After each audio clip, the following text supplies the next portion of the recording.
Welcome to Titanic Facts 4. It's been a while. I typically don't start these with a prologue and usually get straight to the facts, but today is different. Today is September 1st.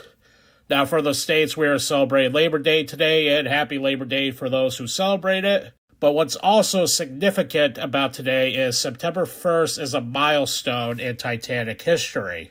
On September 1st, 1985, a joint U.S. and French expedition led by Dr. Robert Ballard finally did what many tried before. They found the Titanic wreck. A futile search dragged on. It is 1 a.m., September 1st, 1985. The search has been going on for 56 days.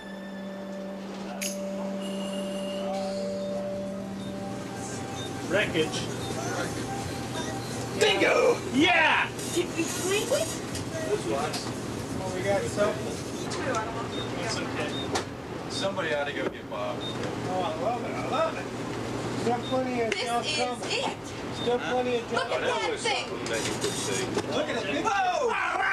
This is it too. What? What is it? I don't know, Oh, but look it's at it. man-made.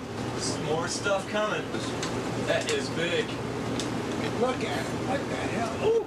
God, It's a boiler! The boiler! It's like a boiler. Yes, yes. Fantastic. All right! See,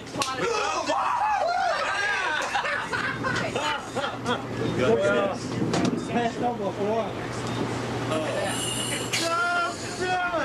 Where is it? I'll be goddamn! The sucker exists! Goddamn! Bring out the champagne. Get up. Does Kathy got the champagne? After laying in pitch black isolation, lights finally shined on the Titanic after more than 73 years. Now, I could go into it and talk about it, but I'm going to save a lot of this for future facts videos. But today marks the 40th year anniversary of the Titanic wreck being found, an event that would spark so many documentaries and engage so many people, such as yours truly, being fascinated with the world's most famous ship. People may wonder what makes the Titanic so famous, and it's a good question. You have shipwrecks with more life loss than the Titanic, a lot more. For example, I covered this in one of my previous Titanic facts videos, the Cap Arcona, the ship the Nazis used for their Titanic propaganda movie. During an air raid, the British Royal Air Force shot at the Arcona and sank it at the end of World War II. It had a life loss of an estimated 6,600 people. The Wilhelm Gustave, another ship sunk during the end of World War II and carrying civilians, soldiers, and refugees trying to flee Germany from advancing Soviet forces, had a life loss of over 9,000. Compare this to Titanic's 1,497 estimated, and it makes it pale in comparison. But still, hardly anybody talks about the Cap Arcona or the Gustave. The other famous shipwrecks, such as the Lusitania, the Empress of Ireland, hell, even Titanic's sister ship, the Britannic, which sank during World War I, are barely talked about compared to the Titanic. What makes the Titanic the apex, the Mount Everest of all shipwrecks? It's the story. Not saying that the other aforementioned ships don't have a tale to tell, but what Titanic has that the others had barely any of is time. Lusitania sank in 18 minutes. The Gustave sank in 40 minutes to an hour. The Britannic sank in around 55 minutes. The Titanic took 2.5 hours to sink. Plenty of time for a cocktail of emotions, whether it's cowardice or heroics. 2,224 stories, all being told at once. And there are some incredible stories, from couples dying together rather than being separated by the women and children first policy, to a chef who decided he may die, so might as well get drunk, which, funny enough, actually saved him, to one of the most badass lines spoken by a person faced with death, We are dressed in our best and are prepared to go down like gentlemen. All these stories will be told here on Titanic Facts. Today, we reflect on the day the wreck was found and remember that despite the bodies being long gone, it is still essentially a graveyard. As we remember the Titanic's tragic fate 113 years ago, it's stories like these that continue to captivate us. For some, they were drawn in by the story of the Titanic itself, its sheer size, the accomplishment, and eventually the hubris of mankind.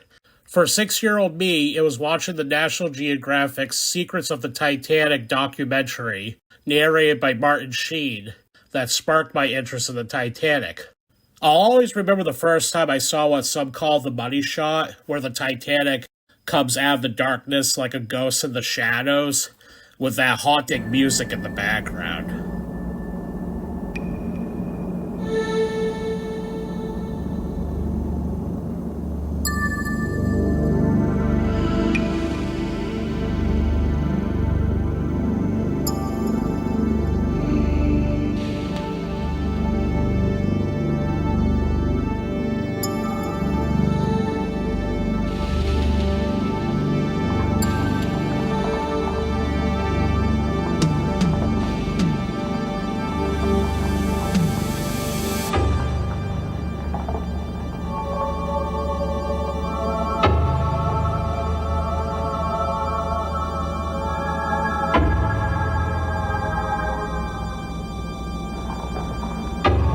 Titanic. No longer lost, no longer legend. There are people aboard the great ship once again after 74 dark and silent years.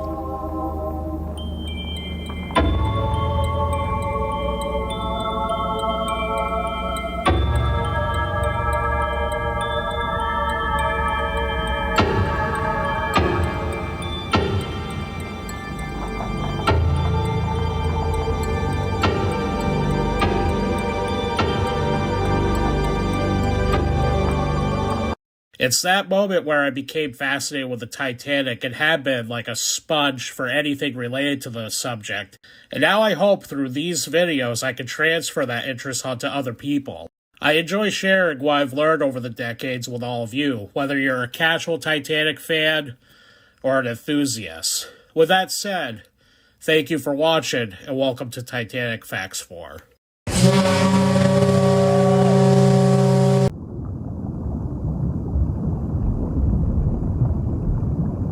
Because the Titanic and Olympic were the two biggest ships built at the time, they couldn't fit in certain ports. In order to transport passengers, luggage, and mail from these smaller ports to the Titanic or Olympic, the White Star Line commissioned Harland and Wolff to build two smaller ships, or tenders, to transport passengers and essentials from port to ship. Both tenders had their own task. The SS Nomadic would transport first and second-class passengers. The SS Traffic would transport third-class passengers, luggage, and mail to the Titanic or Olympic. Because Nomadic was responsible for safely transporting first-class passengers, this tender had quite a few celebrities on board, some of which wouldn't see their final destination in America, such as, but not limited to, John Jacob Astor IV, a millionaire real estate mogul, and known for being one of the wealthiest men in the United States at the time, Benjamin Guggenheim, a mining tycoon, and also on board the Nomadic was none other than Margaret Brown, who after the tragedy would be immortalized as the iconic, unsinkable Molly Brown. Although the Traffic had a 30-year career, it was eventually sunk by torpedoes during World War II. The Nomadic, however, is still around after over 100 years and is a part of the Titanic Belfast Museum in Belfast, Northern Ireland. In 2012, Titanic Belfast restored her back to the tender's 1911 look, giving people a time travel-like experience when they step on board. Not only is it a piece of Titanic's history, it is also the only remaining ship that Titanic architect Thomas Andrews designed. Titanic is not the only White Star Line ship to sink on its maiden voyage. In fact, Titanic is the third White Star Line ship to sink on its maiden voyage. The first ship was the RMS Tayleur, She sank on her maiden voyage in 1854 when this iron clipper ran aground and sank. Of the 650 on board, 290 survived. Faulty engineering and an inexperienced crew were to blame. Second ship. The Titanic wasn't the only White Star Line vessel to hit an iceberg on its maiden voyage, or allegedly at least. The SS Naronic, which was built in 1892, was lost at sea in 1893. It's never been proven that the Naronic hit an iceberg, mainly because the ship's never been found. Also, no eyewitnesses because all 74 passengers on board perished. The only bit of evidence they could go by is 4 bottles that washed up on shore that were written by people claiming to be passengers. This one in particular is the only letter that mentions an iceberg as the culprit of the sinking. Okay, so I am going to read you the letter, and I apologize, I cannot do an English accent, so I'm not going to try. Or Irish, or whatever this gentleman may be, but I am going to read it. 3:10 a.m., February 19th. SS Naronic at sea. To who picks this up, report when you find this to our agents, if not heard of before, that our ship is sinking fast beneath the waves. It's such a storm that we can never live in the small boats. One boat has already gone with her human cargo below. God let us all live through this. We were struck by an iceberg in a blinding snowstorm. It floated 2 hours. Now it's 3:20 a.m. by my watch, and the great ship is dead level with the sea. Report to the agents at Broadway, New York, M. Kersey and Company. Goodbye all. And by the way, I read that verbatim, so if it didn't sound phonetically right, that's why. This letter was signed by John Olson, who claimed to be a cattleman. Here's another mystery. No such name existed on the ship's manifest. The third ship would be the Titanic. When Titanic struck the iceberg and launched the lifeboats, Titanic wireless operators Jack Phillips and Harold Bride were hard at work, trying to contact any nearby ships to come to the rescue. Some ships were as close as 10 miles, such as the SS Californian, but their wireless operator was in bed, and there is more to the story of the Californian. This ship will be mentioned in later facts videos, but let's focus on the Carpathia for now.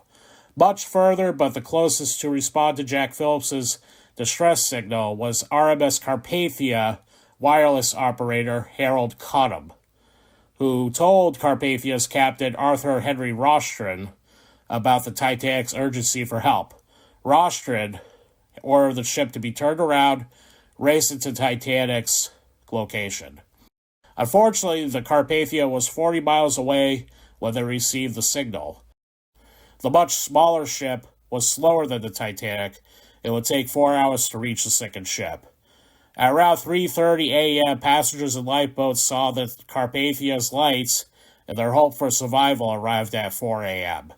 Because of the determination of the Carpathia's crew that night, they were able to save 705 people. The Carpathia's heroic efforts on that fateful night would not go unnoticed, as on June 26, 1912, the City of London awarded Captain Arthur Henry Rostron with a gold medal, immortalizing the Carpathia's role in one of the most talked about maritime tragedies of all time. Sadly, the ship that saved the only survivors of the Titanic tragedy also met a sinking fate during World War I. The Carpathia was used to transport American and Canadian troops to Europe as part of a convoy. On July 17, 1918, a German Navy submarine U-55 torpedoed the Carpathia, and she sank 120 miles west of Ireland, resulting in the loss of several lives. The ship was later discovered in 2000 by a NUMA team led by Clive Cussler. White Star Line commissioned shipbuilders Harland and Wolff to build the Olympic class, Olympic, Titanic, and Britannic.